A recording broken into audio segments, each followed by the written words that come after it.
Saat kalian sedang berada di tempat umum yang dimana banyak orang yang berlalu lalang, dan tidak sengaja kalian bersin atau batuk, jangan lupakan etika bersin dan batuknya.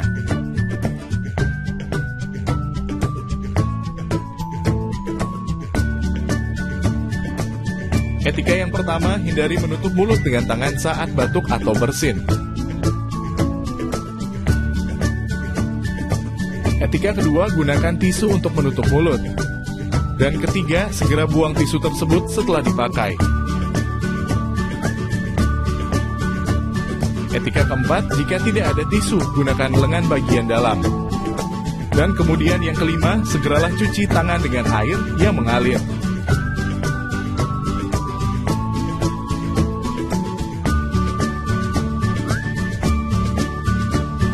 Dan etika yang terakhir, segera gunakan masker ketika kalian masih berada di tempat umum.